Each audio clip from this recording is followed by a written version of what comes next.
Algebra 1, Unit 2, Lesson 7, Part 2, more in factoring polynomials. So last time we did taking out a GCF and then 4-term factoring. Now we're going to move on to when we have 3 terms, where the first term either has a 1 in front of it or there's a prime number. And we're also going to factor when there's just 2 terms, but it's a difference of 2 things that are squared. So we're going to start off with 3 terms or trinomials. Again, always the first step is to take out the GCF if there is one. So now we're going to factor 3 terms. This number a we're going to assume at the beginning is either 1 or it's a prime number. So the only way to get ax squared with 2 things multiplied, we need an x times an x to get the x squared, and then the only way to get a prime number is, or 1, is to take that number and multiply by 1. So if it's just x squared, it will be an x and an x. There won't be any number there. If it were 3, it will be a 3x times an x, because there's only one way to get that number.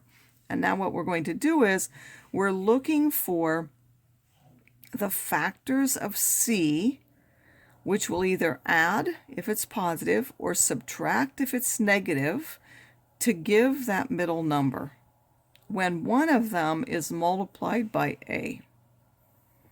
So now let's look at a equals 1 first. So we have y squared plus 16y plus 28. It's 1. That's the easiest. You just put whatever the variable is, 1 in each place. And then you look at the factors of 28, and you want those that add to give you 16. So if you list out the factors of 28, there's 1 in 28, 2 in 14, 3 doesn't go in, 4 goes in, that's 4 and 7. Which one of those add to give 16? Those are 2 and 14. So I put 2 and 14. Now when this is a plus, you will either have to have 2 pluses or 2 minuses in order to give you that plus. So you look at this one. If it's plus, they have to both be plus. If this one's minus, they're both minus. So I needed 2 pluses there. And you can check by FOIL. Y times y is y squared. This is 2y and 14y add together to give 16y, and 2 and 14 both plus give me a plus 28 when I use FOIL.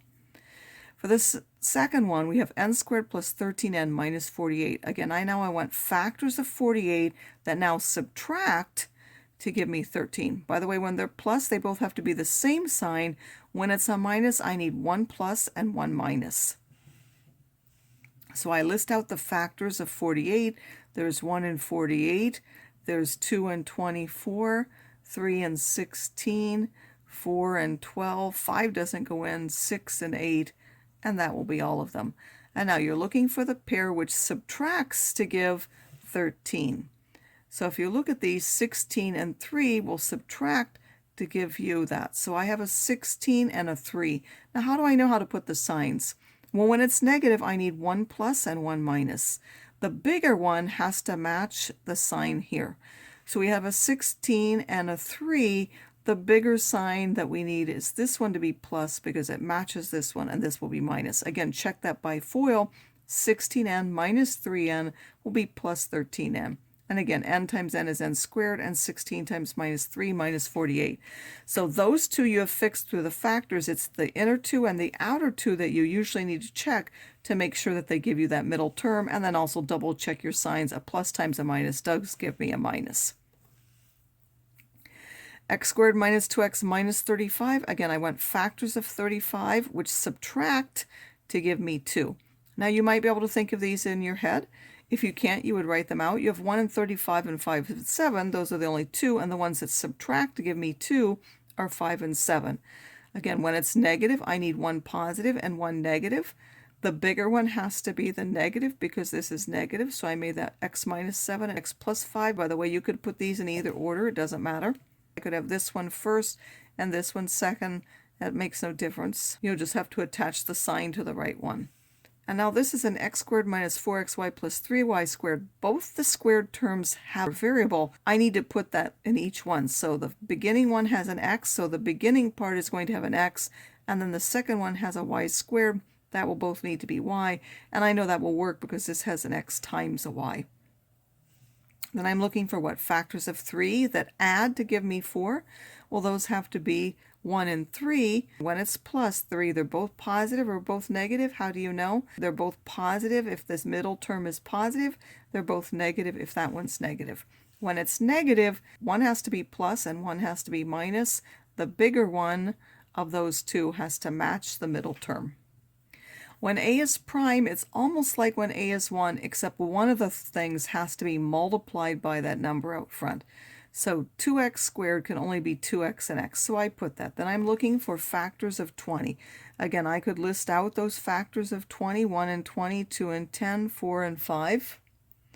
And then I'm going to do what? I want one of them has to be multiplied by that 2, because I know when I use FOIL, one of those will be multiplied by 2. So I'm looking to get 20. When one of them is multiplied by 2, they have to add to give me that 13. So this would be 2 and 20. That won't work. 40 and 1 won't work. 4 and 10, or 20 and 2, or 8 and 5. So that one will work. If I multiply this one by 2, that would give me 8, and then this would give me 5. So I want to multiply the 4 by the 2. That one has to be the outer one because that's the one that's multiplied by the 2. So I would put that here on the 4, and then this other one would be 5. Now how do I know the signs again? Well, these are both plus or both minus because this is adding. Both have to be plus because this one's plus. If this was a minus, they would both be minus. And we can always double check. 2x times x is 2x squared. 5 times 4 is that plus 20. What I really want to check are the inner two and the outer two. 5x and 8x. They give me 13x. Again, 3m squared minus 8m plus 4. To get 3m squared, you would need a 3m and an m. One of these numbers will have to be multiplied by a 3. So I want factors of 4, which now add to give me 8. So I have 1 and 4. Or 2 and 2. If I multiply 1 by 3, that would either be 3 and 4 or 12 and 1. None of those add to give me 8. That means I'm going to multiply 3 times this 2 would give me 6 plus that 2 is 8. Again, you may be able to find these very quickly yourself. Some of you will have to do more work. I'm just explaining the process in your mind that you need to go through. So I put 2 and 2, and then this is a plus, but this is a minus, so those both had to be minus in order to end up with that. Double check your work. Minus 2m minus 6m will give me a minus 8m, and a minus, they do give me a plus. So there's a second method. I'm not going to do the second method at all unless someone absolutely needs me to because they can't get the first one. If I have to, I will explain method 2 to whoever happens to need it. Now suppose there are only 2 terms and there's no middle term. At this moment, the only way that we'll be able to factor it, so everything that I give you will somehow have to be that, after we take out a GCF, because there could be a GCF that I might not see it for otherwise, it's going to be a first one squared minus a second one squared. Well, we took when we did expanding that if we have a minus b and a plus b, they give a squared minus b squared. So now we want to go in reverse. If we have this a squared minus b squared, we can factor that into a minus b and a plus b. And I'll just note that if there's a plus in there, that can't be factored with real numbers. So now we have factor each polynomial below. We have x squared minus 36. This is x squared and this is 6 squared. So it's going to factor into x plus 6 and x minus 6. Now we have 4m squared minus 9n squared. This happens to be, if we notice this is 2m and we're squaring that, and this is 3n and we're squaring that. So what goes on the inside is we have, this is our a and this is our b. So we have one with a plus and one with a minus because this is the thing which is squared. Now this one there don't look like anything squared, and that's because we haven't taken out the GCF yet. So if you look at this, the GCF of the numbers is 2, the smaller variable power is 3, so that's 2x cubed. And then this one we have an x cubed, we need an x to the 5th, we need another x squared in order to give that because we're adding exponents. This one already has the x cubed, we won't need more variables, but 2 times 49 is what gives us 98. Now when I look at what's left, that 49 is 7 squared. So now what do we do again? Our a is our x and our b is our 7, so this would be an x plus 7 and an x minus a 7. 32x to the 4th minus 2y to the 4th. Again, it's always useful if you take out a GCF, so there are no variables in common, but the number that's in common is a 2. So we would take out 2 what? 2 times 16 is what gives us 32, and then we would need an x to the 4th. And then 2 times what will give us that? Well, we need now the variable part, y to the 4th. Then you have to notice that 16x to the 4th is a 4, because I square 4, and then this is x squared squared, and then y to the 4th is y squared squared. So we have again an a squared minus a b squared. This is our a, this is our b. So again, we leave that GCF of 2 out in the front the whole time.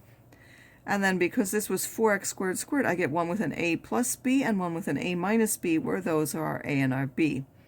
And then we look. We know we can't factor ones with a plus, but we might be able to do one with a minus. Again, it has 2 terms, so I should again check, is that something squared? Well, I can square 2 to get 4, and if I take x and squared, I get x squared. So that is that, and then this is y squared. So this is also a difference of 2 squared. We're now, in terms of the formula, this is our a and this is our b. So now we will need a 2x plus a y and a 2x minus a y to completely factor that polynomial.